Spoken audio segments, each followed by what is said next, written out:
Don't be a dummy. Step right up and get your tickets to the Shawnee Abandoned Amusement Park here in Rock, West Virginia. Tell them Dudley sent you. Hey everybody, it's Jeff from Jeff's Journeys, and I'm here at the Shawnee Abandoned Amusement Park with my good friend Dudley.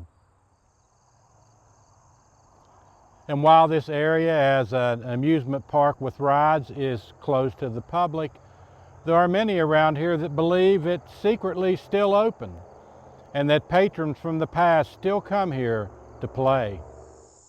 The land here is fraught with drama. What is drama, you ask? It's like a Hallmark movie. It's a story that runs smoothly for a while, then suddenly conflict rears its ugly head, and our story changes direction. Here it's happened over and over again. Let's start with Mitchell Clay. He was the first European to come and settle here in Mercer County, and he did so with his wife because they had received a tract of land from the government for his efforts in an Indian war. And they came here and built a home and began to raise a family. The year was 1873.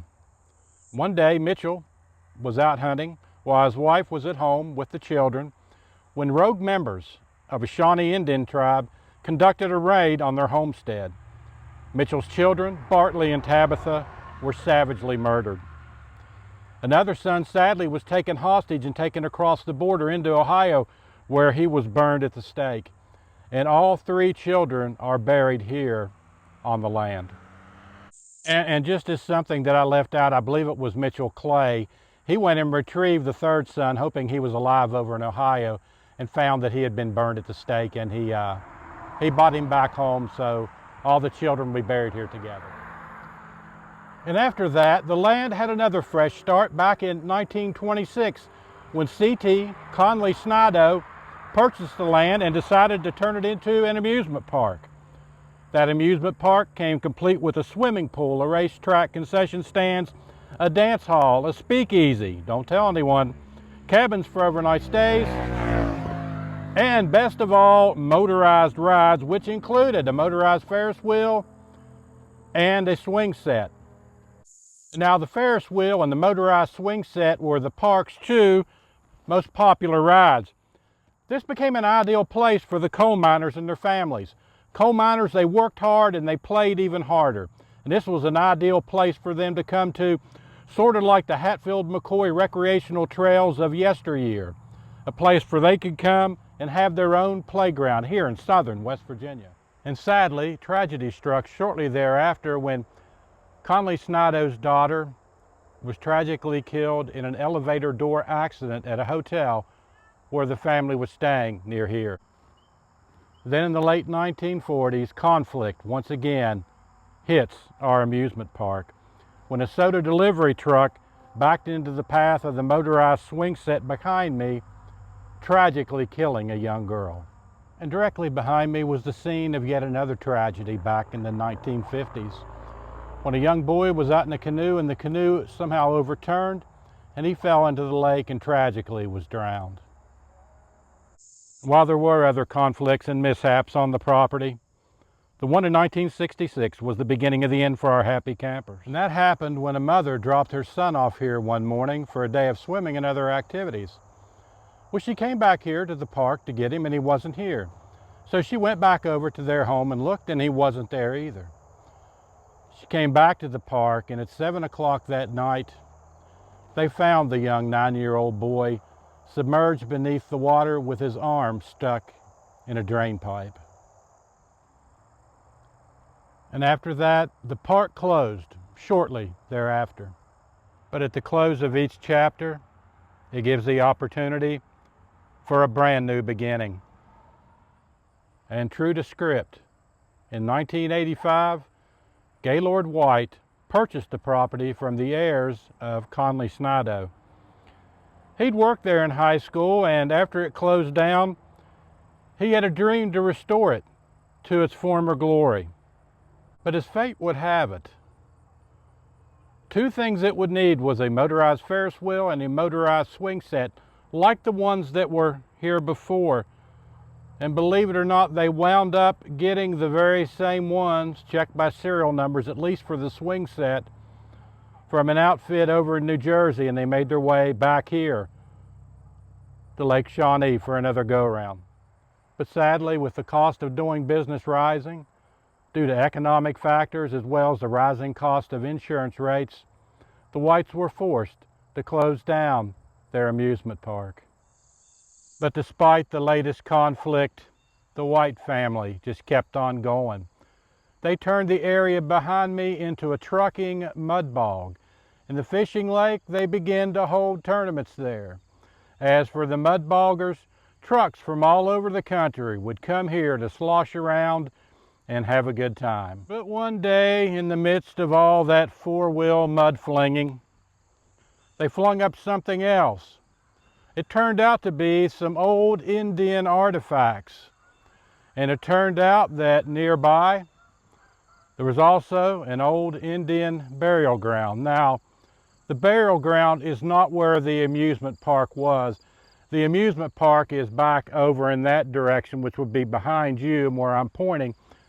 And this is way over here on the other end of the property. And I think I did leave out one of the best parts, that whenever these Indian artifacts were bought up in the mud bogging, the White family contacted Marshall University, I believe maybe Concord, and archaeologists came over and they did a dig which took place right behind me, and that's where they found those artifacts in the area where I'm spinning around to. Behind me, while we can't be certain, there could be, we don't know, as many as 3,000 Shawnee Indians buried behind me.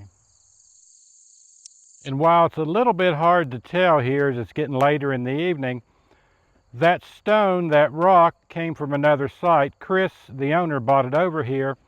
And if you look at it from the right angle, it looks just a little bit like an old Indian chief wearing his headdress. And all the memorabilia around is what people have left as offerings to the Shawnee Indians who once inhabited this area.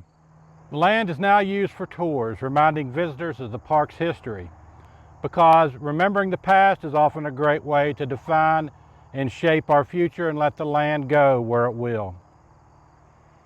One final question is, do deceased former inhabitants still occupy the property?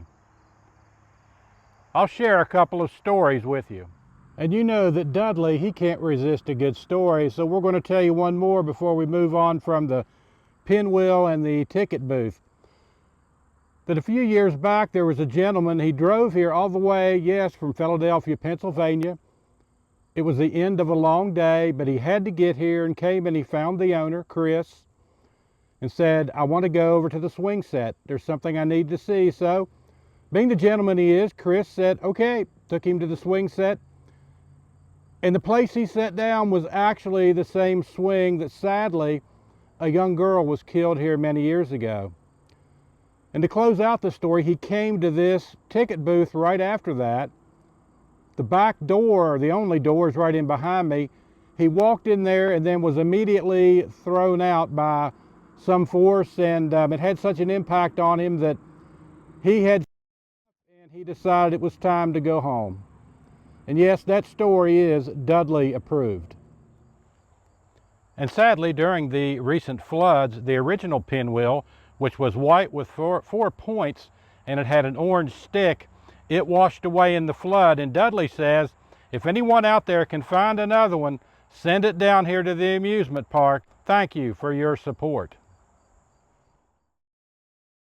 There are some who believe that that lost pinwheel was how the spirits here communicated with the living. However, shortly thereafter, Dudley took to the swing sets, and look what happened.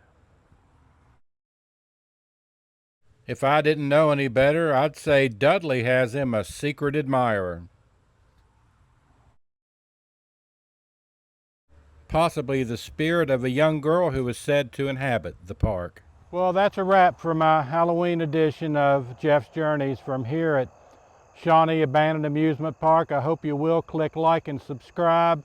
And until next time, happy travels everyone from here in Rock, West Virginia. And Dudley was so excited he forgot to tell you what to get tickets for. The Dark Carnival event starting next Friday, October 3rd, here at Shawnee Amusement Park, Shawnee Abandoned Amusement Park in Rock, West Virginia. Go online and get your tickets and come out for a scary good time. Tell them Dudley sent you.